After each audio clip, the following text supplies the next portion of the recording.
amigos e amigas. Sou Isabela, para quem não me conhece.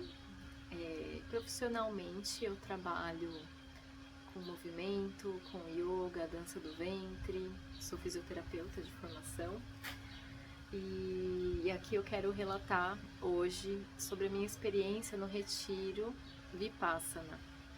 É aquele retiro de 10 dias em que a gente fica em silêncio, sem falar, com 10 horas de meditação por dia. Como foi a minha experiência? Eu vou falar um pouquinho como é que é o Vipassana, porque eu fui lá.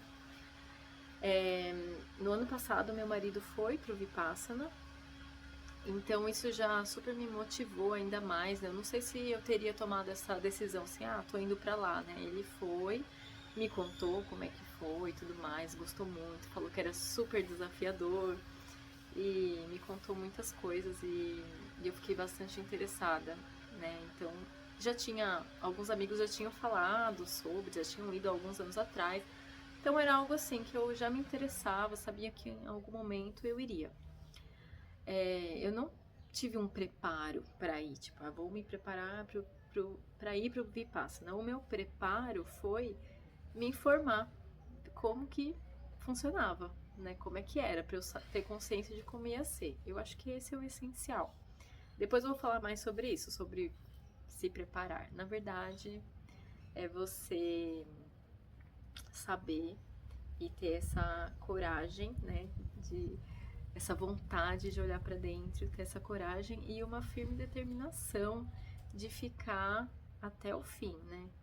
Tem que ter uma força assim de vontade de se entregar para o processo. E para isso, né? Não ir com dúvidas, né? Você tem que ir na certeza, tipo, não é isso mesmo, quero ir e vamos aí. Então eu fui nesse espírito, pronta para batalha, digamos assim. Lá, quando a gente chega no primeiro dia, a gente é recebido e explicam de novo como é que funciona, e aí a gente entra no nobre silêncio. Ou seja, é o momento que a gente não vai mais falar com ninguém, a gente pode falar apenas com os professores, né, que tem lá para tirar dúvidas, né, da técnica de meditação que a gente aprende, ou o gerente do curso, se a gente precisar de alguma coisa, né, vamos supor, passou mal, aconteceu alguma coisa assim, né, travou as costas, por exemplo, sei lá. E aí você realmente precisa, mas só nessas ocasiões, assim, e para falar que o professor tem o horário certo, você marca. Da onde veio o Vipassana? O Vipassana, a palavra Vipassana significa ver a verdade como ela é. E isso é muito importante, né? Porque a gente já vai para lá também, é bom saber que você tá indo, não é para meditar, né? Aquela coisa, vou ficar meditando, vendo luzes, né? Visualizando coisas. Não, é para ver a realidade como ela é. Ou seja, zero positividade tóxica. É um trabalho árduo mental, mesmo assim.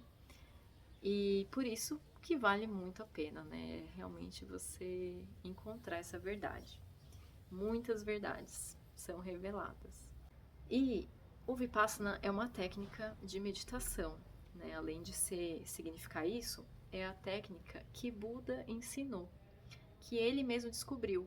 Lá na Índia, ele já tinha experimentado, né, muitas técnicas de meditação, de muitas linhagens e tudo mais. E ele foi estudando aquilo, tudo mais, ele sentia que faltava algo. Antes dele já existiram outros Budas, né? Buda é a qualidade da iluminação, né? Dessa consciência e não o nome de uma pessoa.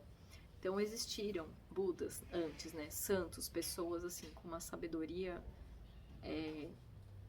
que sabiam viver, tinham a arte de viver mesmo, já tinham experimentado isso, né? Eram pessoas libertas, né? Do sofrimento, da ignorância, libertas da ignorância. E então ele mesmo falou, né? Buda sabia que antes dele tinha Budas e eles vão continuar existindo, né? E no fim, esse é o nosso destino, né? A gente alcançar a sabedoria de viver, né? Porque estamos aqui. Buda praticou uma técnica de meditação, estudando a si mesmo. Para mim, assim, ficou muito claro que ele foi um grande revolucionário, assim, um grande cientista da experiência da vida, assim, e da experiência, né, da compreensão do corpo-mente. Então, o que é muito incrível é que nessa técnica de meditação, você aprende a como purificar o seu inconsciente. Como assim, né? Parece um negócio muito místico, mas na verdade é muito prático e muito palpável. E nos 3 primeiros dias, a gente passa afinando a mente, afinando assim, né? Sintonizando, concentrando, prestando atenção na respiração. E não é um exercício respiratório, né? Essa meditação dos 3 primeiros dias se chama Anapana, que é a mera respiração. Então você respira e presta atenção. Se a sua respiração estiver curta, é isso. Você só vai observar como ela está acontecendo. Então no primeiro dia é só isso, prestar atenção na respiração. E são 10 horas, né? E no segundo dia, você vai perceber o ar entrando e saindo, se concentrando nessa região aqui das narinas, na entrada das narinas. E no terceiro dia você vai focar um pouco mais no toque do ar, da respiração aqui na entrada e na saída do ar aqui em cima da boca, né? Tudo isso para você concentrar sua mente para entrar na técnica mesmo de Vipassana no 4º dia à tarde. Como é que é a rotina lá?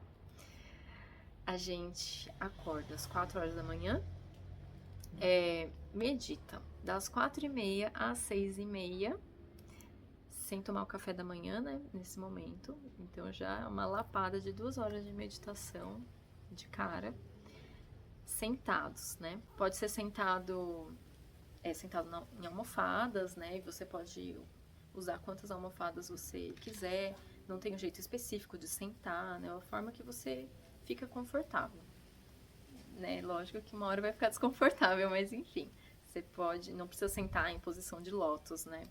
Isso ia ser bem difícil. Tinha pouquíssimas pessoas também, ou com cadeira, ou com as costas encostadas na parede, ou com aquelas cadeirinhas de meditação que coloca no chão, que dá para encostar. Mas era, assim, poucas pessoas mesmo. Então existe essa possibilidade, né, caso a pessoa tenha alguma condição que não dê para ficar sentada no chão. Então medita esse horário, né, das 4h30 às 6h30, aí tem um café da manhã às 6h30 até às 8h. Às 8 horas tem outra meditação, das 8 às 9h. Aí tem um intervalo de 5 minutos, parece brincadeira, mas é isso mesmo. Você vai ao banheiro, bebe água e volta e medita das 9 às 11. Já são mais 2 horas de meditação. Aí tem o almoço, aí medita da 1 às 2h30, 5 minutos de intervalo, das 2h30 às 3h30, mais 5 minutos de intervalo, e medita até às 5 horas. Às 5 horas tem a última refeição do dia, que são 2 frutas. 2 frutas e um chá, né, ou um leite vegetal. E para quem já participou do Vipassana, né, que já é aluno antigo, aí só toma água com limão, às 5 da tarde, depois disso não tem mais refeição. Não passei fome, tá? Foi bem tranquilo, a refeição do café da manhã é ótima, tinha cuscuz, mingau de aveia com calda e pastinha de grão de bico não, pastinha de girassol, né? Tipo um patê muito bom, geleia, cuscuz já falei, acho, né? Fruta, leite vegetal, né? Opções assim vegetarianas. No almoço também, uma comidinha muito ótima, muito maravilhoso.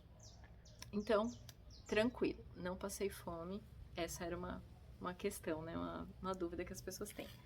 Aí, depois das 5 horas, tem mais 1 hora de meditação, das 6 às 7, 5 minutos de descanso, e aí tem uma palestra. Toda noite tem uma palestra. Nessa palestra é falado sobre a técnica, né, explicado melhor a técnica que a gente teve instruções, falas, né, sobre sabedoria, sobre a vida, os ensinos de Buda, e não só de Buda, mas assim, né, percepções sobre a vida. E, meu Deus, era muito maravilhoso, assim, reflexões, altos insights, assim, maravilhoso. E depois dessa palestra, a gente meditava mais um pouco e ia dormir às 9 da noite. Enfim, nos intervalos você pode tomar banho e tudo mais. E é isso.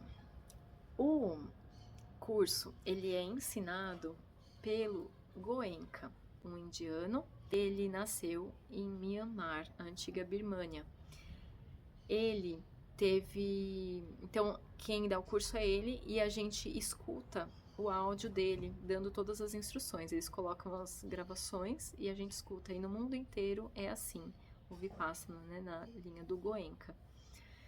O que é incrível, que é para manter a técnica pura, para não ter nenhuma mudança, né, nos ensinos e tudo mais. Então, mantém a sua pureza original. Esse país onde ele nasceu, em Myanmar, era o local onde preservaram essa técnica, né, por 2.500 anos. E porque na Índia isso já tinha se perdido, né? A técnica foi corrompida, misturou com outras coisas, né? Pararam de praticar, enfim. Então não existia mais essa técnica. E nesse local onde ele nasceu, existia essa técnica. E ele conheceu porque ele passou por uma enxaqueca absurda. E ele era rico, né? Ele tinha muito dinheiro e pôde ir em médicos de vários países, Suíça, Alemanha, Japão. E tinha crise de enxaqueca a cada 2 semanas e a vida dele era aquilo, né? Trabalhar em busca de dinheiro, esse estresse que todo mundo tem. E tava começando a viver à base de morfina e ninguém tinha solução para ele. Até que lá no país dele, um amigo dele falou para ele conhecer o Vipassana, né? Que foi onde ele conheceu o mestre dele e aprendeu Vipassana, né? Tô resumindo aqui.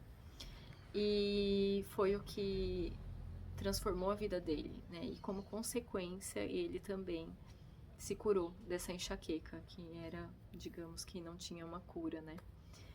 Isso foi uma consequência que ele teve, uma cura que ele teve, se eu não me engano, foi até nos 10 dias de retiro que ele fez. Então a gente aprende do próprio Goenka, e é muito legal, assim, né, os áudios, é demais, tem uma tradução, né, ele fala em inglês e aí tem um tradutor que fala, explicando tudo. O local é muito bonito, né, em meio à natureza e tudo. É um salão bem grande, tinha cerca de 70 pessoas lá dentro, mais ou menos 35 mulheres, né? Acho que tinha umas 38 mulheres, e homens não sei se tinha a mesma quantidade, só que o alojamento é separado, né? Alojamento de mulheres e de homens, a gente se encontra só dentro do salão e fica separado mulheres e homens, né? E cada um sentadinho no seu lugar. Tinha mulheres assim, no alojamento em que eu tava, tinha uma pessoa de 25 anos, que foi acho que era a mais nova, talvez, que estivesse ali. E a maioria era 30 a mais, né? E tinha umas mulheres também de cerca de 70 anos, sabe? Uns 60 anos, 50 anos. E eu achei muito legal isso, porque você vê que não eram pessoas assim, tipo atletas, né? Pessoas que praticam yogas, sabe? Aquela coisa de contorcionismo e tudo. Então, pessoas da vida real mesmo. E também tem, né, o pessoal que pratica yoga, que tá aí nessa trilha também, né, do corpo e tudo mais. Então eu fiquei muito feliz de saber isso, né? No fim eu queria, nossa, se minha mãe vier, se meu pai vier, vai ser tão bom, né? Não sei o que, eu já pensei em muita gente. Lá, depois que a gente aprende o Vipassana, a gente começa a fazer essa técnica repetidas vezes, né? E vai se aprofundando, ele vai passando mais detalhes de como fazer. E por que essa técnica, né? Como purificar o subconsciente, o inconsciente? É que aí é que tá a chave, né? Eu tô tentando falar numa ordem, né? Mas eu já vi que eu já saí da ordem das coisas porque são muitos detalhes, né? O elo do inconsciente para o nosso comportamento que Buda descobriu é justamente o corpo, né? São as sensações do corpo. E é isso que a gente faz, a gente observa as sensações do corpo. Então não é uma meditação que a gente faz visualizando ou entoando um mantra, controlando a respiração. É uma técnica em que a gente faz uma varredura no corpo, vai fazendo várias vezes, sentindo as sensações. E como assim, né? Para chegar nesse lugar, precisa explicar algo, né? Que a causa do sofrimento, né? Que Buda, não foi só Buda que descobriu, né? Ele descobriu, é uma realidade da natureza, né? Da vida humana, da condição humana. Outros sábios já falavam que a causa do sofrimento, a raiz do sofrimento, é o apego e a aversão. O apego e a aversão. Sendo que a vida, as sensações, as circunstâncias, elas são impermanentes. Então, a gente sofre por algo que se passou e a gente quer reviver aquele prazer, aquela sensação boa que primeiramente a gente sente no corpo. E a gente não quer ter sensações, viver coisas ruins, né? E aonde a gente experimenta isso em primeiro lugar é no corpo. E isso eu achei fantástico, assim, né? Que é uma coisa que você vai ter consciência real. Então a gente investiga esse inconsciente investigando o corpo, investigando coisas que a gente viveu e que a gente nem percebeu, porque a gente começa a reagir ao mundo. A gente vive nesse modo, né, de reação. Então eu reajo a algo que eu me apego, por exemplo, um prazer, algo que eu gosto de comer, ou sei lá, que eu tenho algum vício, seja o que for. Celular, né, uma droga, qualquer coisa assim. Eu quero sentir aquele prazer. E às vezes é algo inconsciente, a gente nem percebe, a gente não tá presente, né? E se a gente tá realmente presente no que a gente tá sentindo, a gente pode realmente escolher. E lá, então, a gente começa a fazer o que eles falam que é uma cirurgia mental. É como se você estivesse indo para um hospital da mente, né? E a gente realmente sente isso. No primeiro dia, nos primeiros dias, né? A mente fica muito louca com aquilo, porque você não tem estímulo. Pensa, você ficar horas com os olhos fechados. Isso já é muito incrível. Eu nunca passei um dia da minha vida, na maior parte do tempo, com os olhos fechados, enquanto é de dia, né? Tipo, dormir à noite e durante o dia também, ficar a maior parte do dia com os olhos fechados. Sem celular, sem livro, sem escrever nada, sem falar e ouvindo a sua cabeça, né? E sentindo o corpo, realmente vendo que aqui é um universo, né? Internamente. E aí,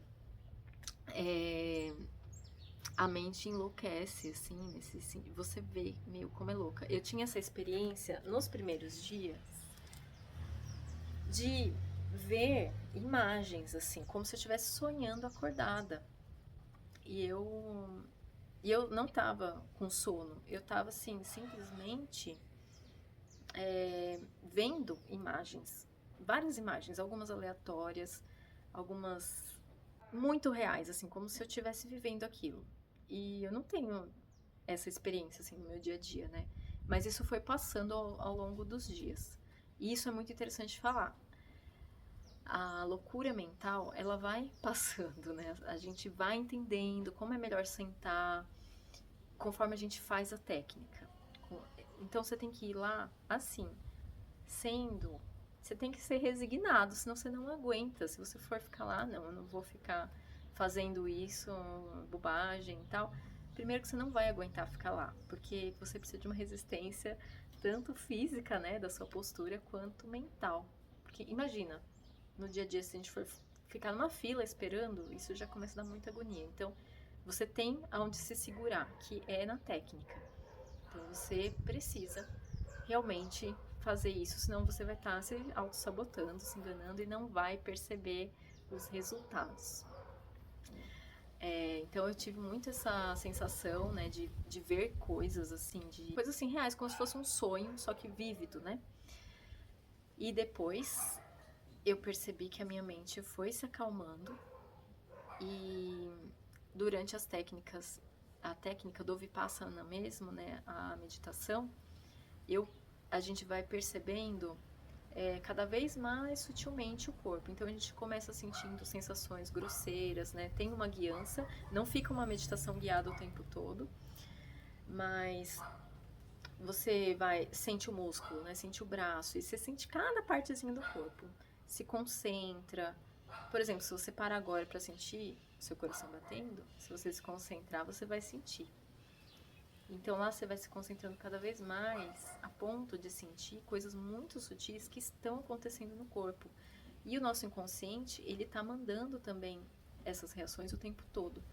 Então acontecia coisas assim, né, falando da minha experiência, como de repente arrepiar todo lado da cabeça, sentir esquentar demais as pernas assim do nada, sabe? Umas coisas assim, muito físicas mesmo.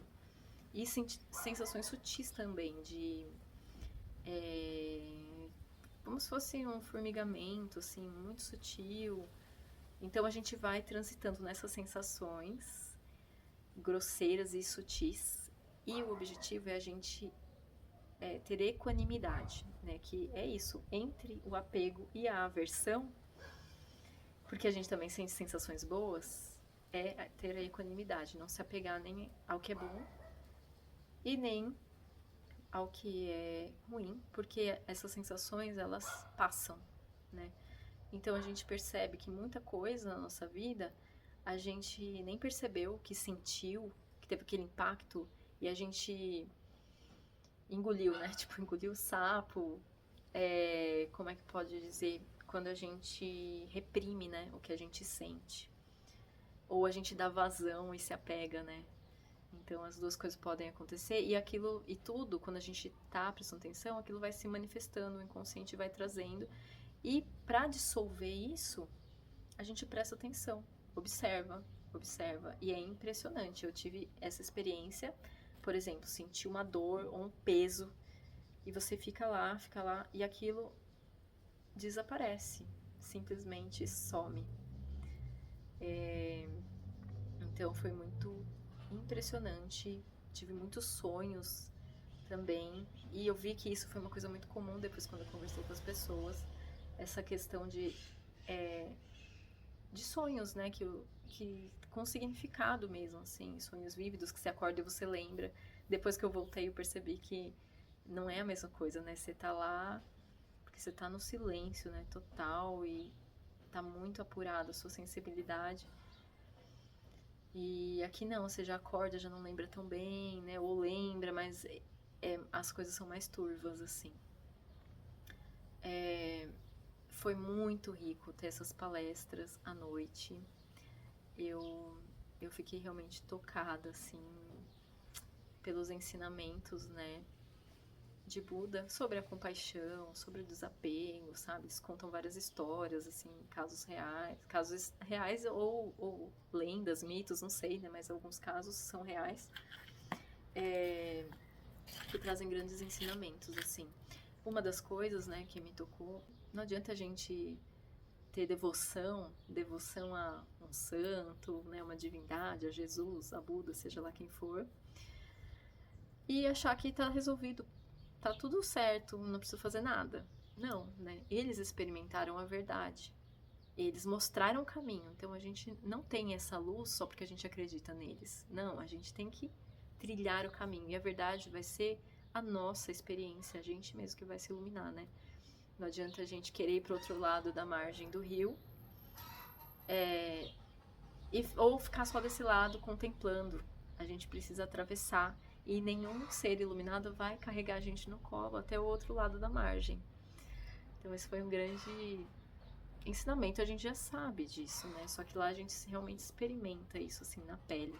É muito lindo ver como lá também não existe nenhuma imagem, não tem nenhuma imagem de Buda, não tem nenhuma imagem de nada, assim, porque é não sectário, não tem nada a ver com religião.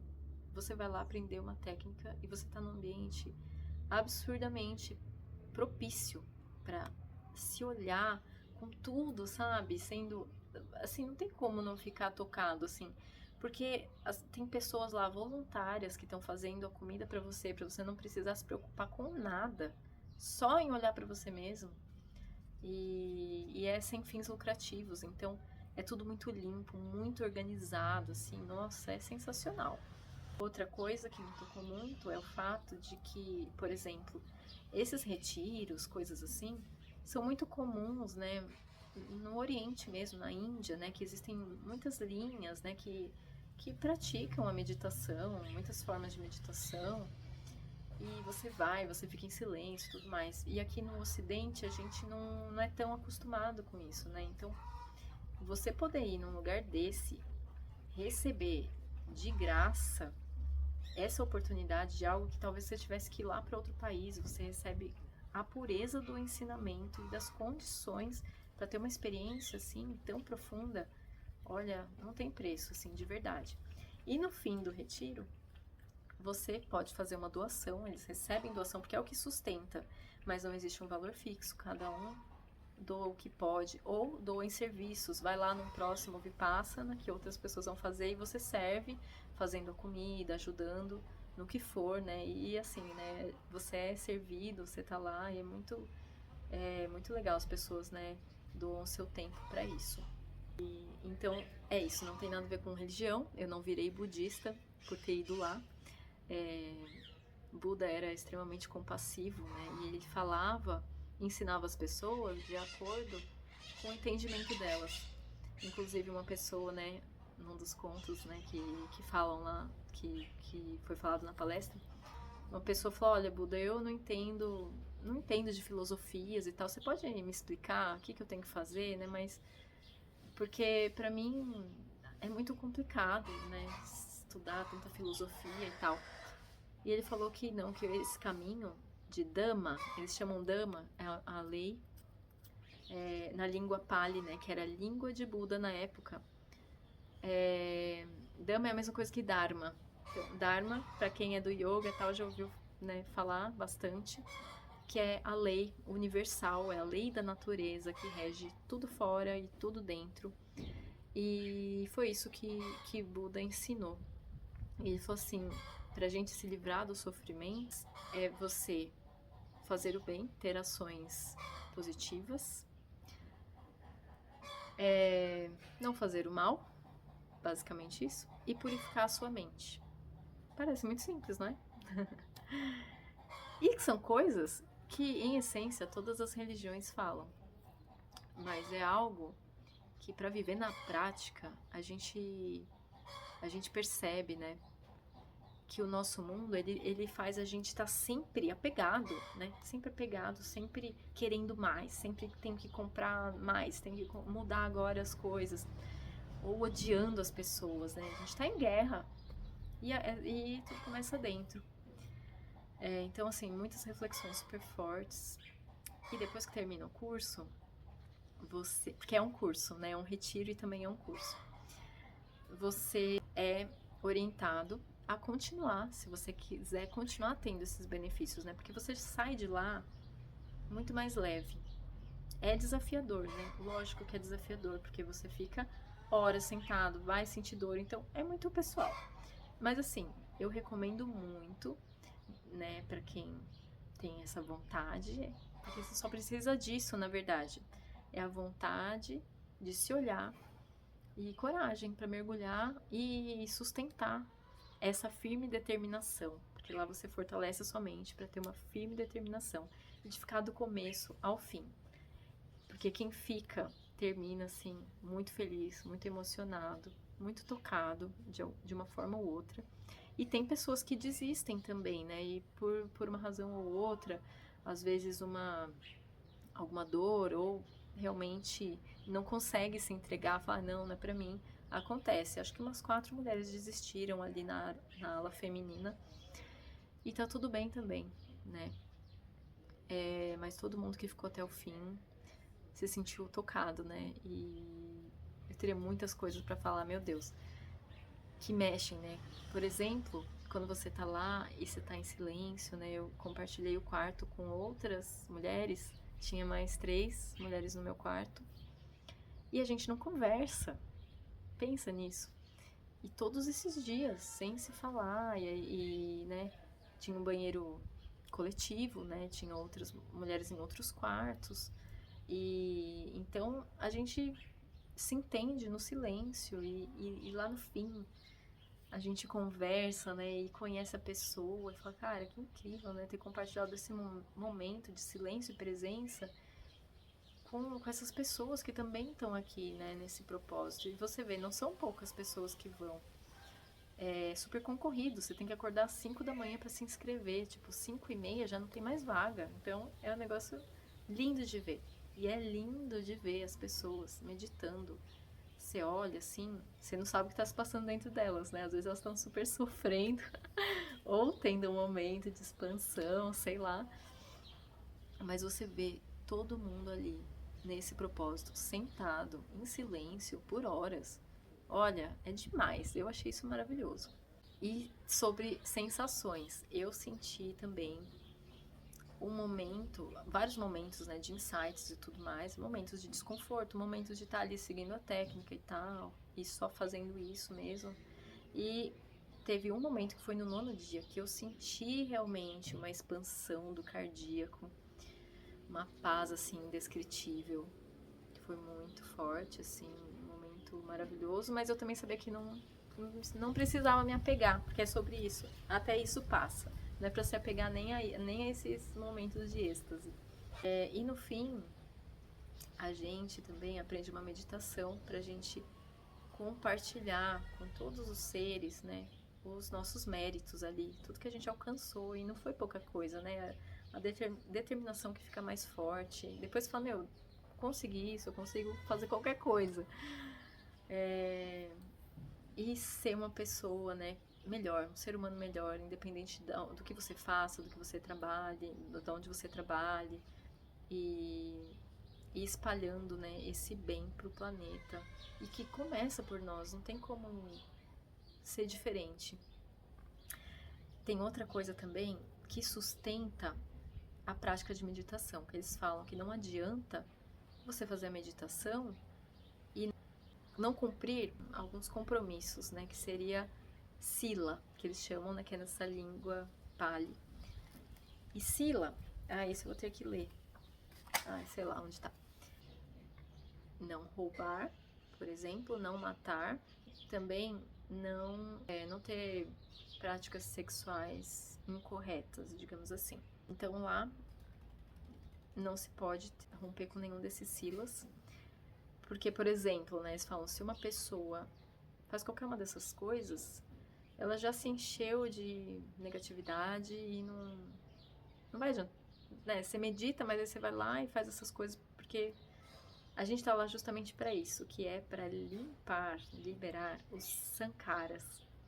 E os sankaras são justamente essas reações que a gente tem, né, ao apego e aversão, essa negatividade, o sofrimento, que ficou impregnado no nosso inconsciente, no nosso corpo, na nossa vida, que inclusive geram doenças e muitos outros sofrimentos e fazem a gente despejar esse sofrimento no mundo através dos nossos pensamentos e ações diretas, né, que nasceram, que começaram dentro da gente, né, que nasceram, que começaram dentro da gente, ou que reagiu de forma negativa e vira aquela bola de neve.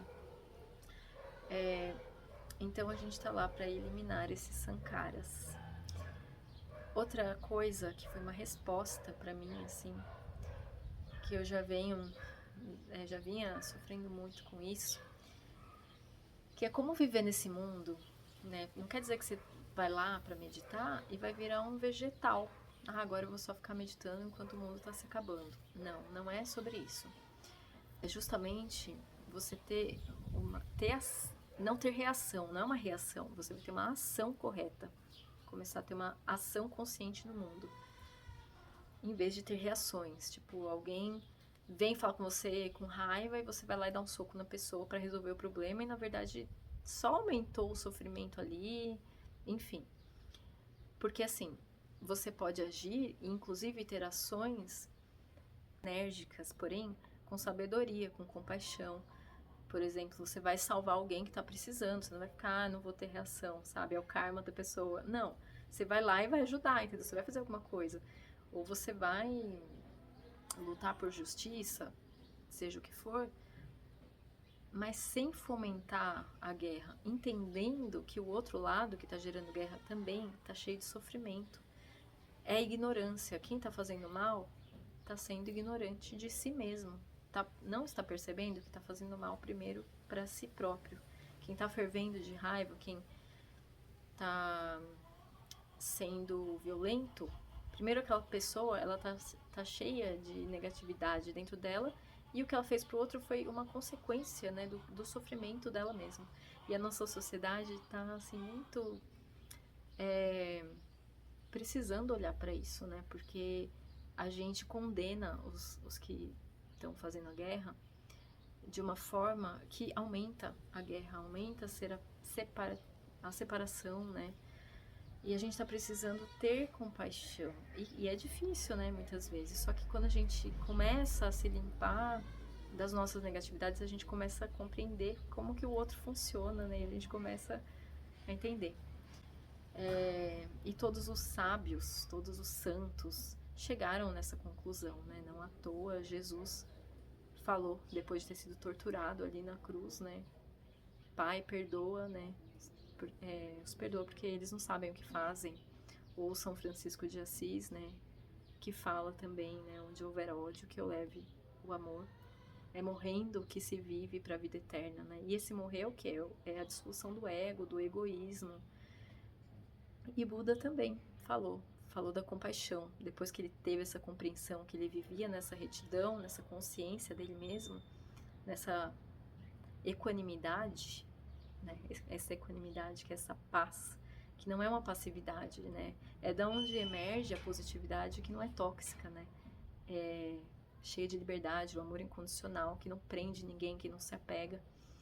Ele servia as pessoas, ele passou a vida dele dos 35 aos 80 anos ensinando as pessoas a se livrarem do sofrimento. Então ele não ficou lá sentado sozinho. Quando eu tava lá, teve um momento que eu pensei assim, quando eu chegar em casa eu vou tirar o meu altar, sabe, não preciso de nada externo, assim, porque fica muito claro isso, fica muito forte, assim, que tá tudo dentro. A gente é o altar, né? A gente é o templo. Então, coisas externas nos ajudam, mas a gente tem que tomar muito cuidado para não se acomodar. E quando eu cheguei, voltei para casa, né, eu percebi assim, bom, eu tava num lugar altamente preparado para manter essa presença lá, né? Não tinha distração. E aí eu cheguei aqui, eu não desfiz o meu altar, enfim, as minhas coisinhas externas, que no momento eu sinto que ainda me ajudam a lembrar, né? A gente tá aqui vivendo essa vida que nos faz ir para fora. Então, às vezes, algo externo pode nos lembrar, nos tocar, nos levar para um lugar pra gente ter esse vislumbre e falar, ah, tá, aqui que eu posso chegar, e a gente ir trilhando no dia a dia esse caminho, né? Trilhando interiormente essas transformações, esse olhar profundo.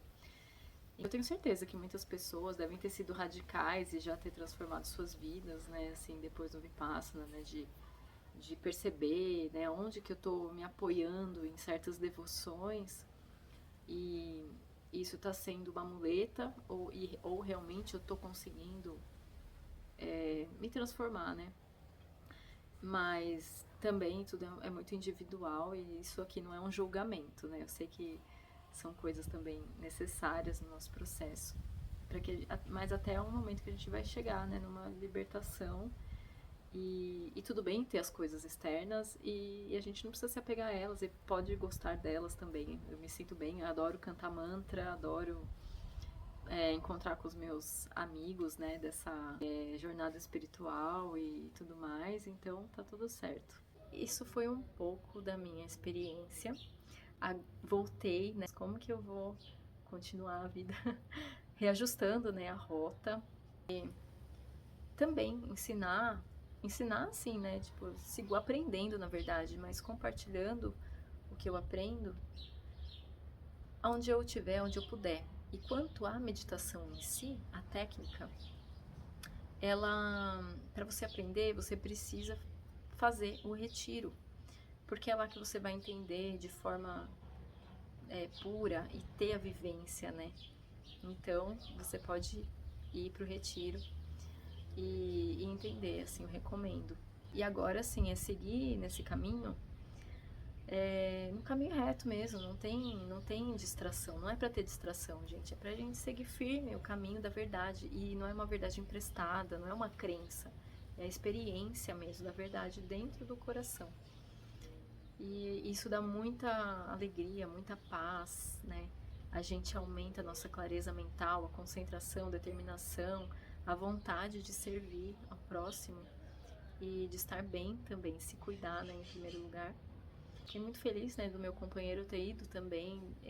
Isso ajuda, né, a gente se fortalecer e saber que tem amigos, né? Se é para todo mundo, sim, assim, esse caminho da libertação é para todo mundo, né? Mas existem muitos caminhos, assim. Mas esse é um que, assim, tocou demais no meu coração. Principalmente por não ser é, uma religião específica, uma linhagem em que você tenha que deixar de ser o que você é, sabe? Se você é católico, você não precisa deixar de ser católico.